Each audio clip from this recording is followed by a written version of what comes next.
This is worry. This is fear. This is depression. This is low self-esteem.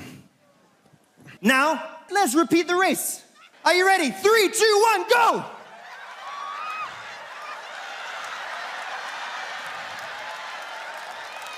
Now, who won the race? The brother without the burden. Do you know the painful thing?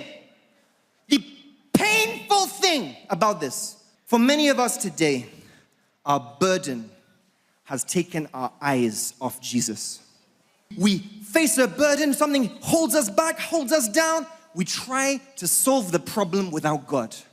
We try to remove the weights without God. We try to lighten the load without God. And instead of helping the situation, we go from burden to bondage.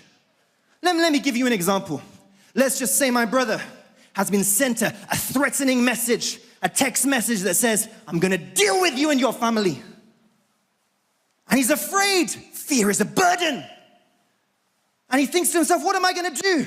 Okay, there's a friend who told me if I join the society that they can protect me. You say, let me go and join the society. What's happened? You've gone from the burden of fear to the bondage of witchcraft. You thought you would remove the fear, you've only made matters worse. Another example, many of us here today, you know what happens? Maybe some of us were depressed. We're busy thinking someone disappointed us. We're busy giving our heart to that disappointment. How could they do this to me? How can they say this about me? Because of that disappointment, that depression, you say, what can I do? Let me go out and enjoy myself. Let me go and take alcohol. Let me go and try drugs, try marijuana, try cocaine. What has happened? You've gone from the burden of depression to the bondage of addiction. You know, some of us, just a simple thing like offense. Someone speaks against you, says something wrongfully against you, and your heart is pained. You begin to focus on the wrong done to you. Think about, how can they do this to me? How can they say this about me? And you think to yourself, the only way I can feel better is to get revenge. They should suffer the way I'm suffering. They should feel the pain the way I'm feeling the pain. You begin to plot and plan how you can get back at the person. You've gone from the burden of offense to the bondage of anger. Some of us may have a low self-esteem.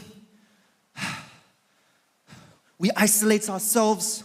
We feel that people don't like us. We feel we're not good enough. We're not strong enough. We're not smart enough. We're not intelligent or beautiful enough. Low self-esteem, inferiority complex. What happens? You say, let me go on the internet and try and watch something that will satisfy me, that will remove my heart from this. You sit down and watch pornography. You watch the pornography. You end up masturbating. You think you're enjoying yourself. What's happened?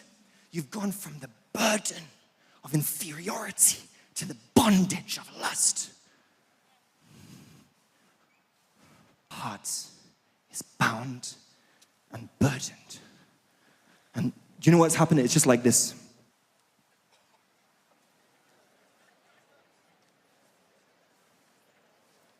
Already he's weighed down. Now he's tied up. It doesn't just end there.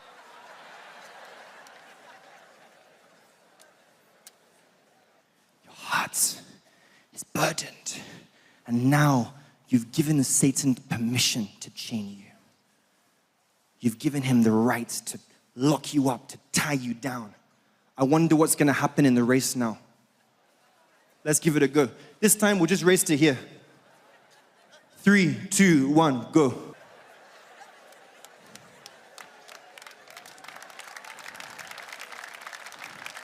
Many of our Christian lives look like this.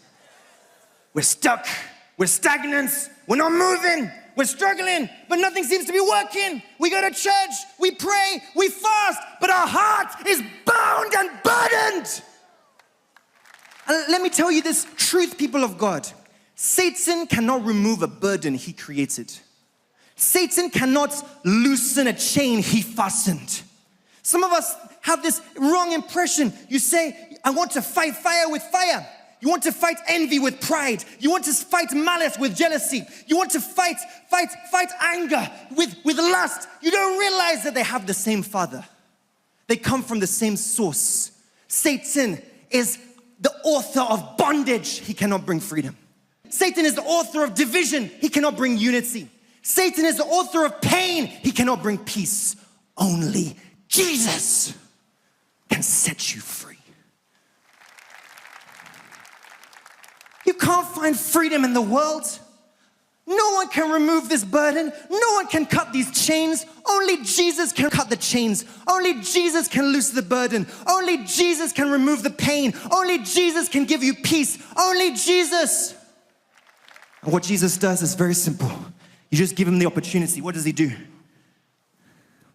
He sets you free. He sets you free. What does Jesus say? Jesus says, come unto me, all you who are weary and heavy laden, and I will give you rest. What does this mean? That doesn't mean that we cannot have trouble. That doesn't mean that people won't speak evil about us. That does not mean there cannot be hardships, but it means you are not alone.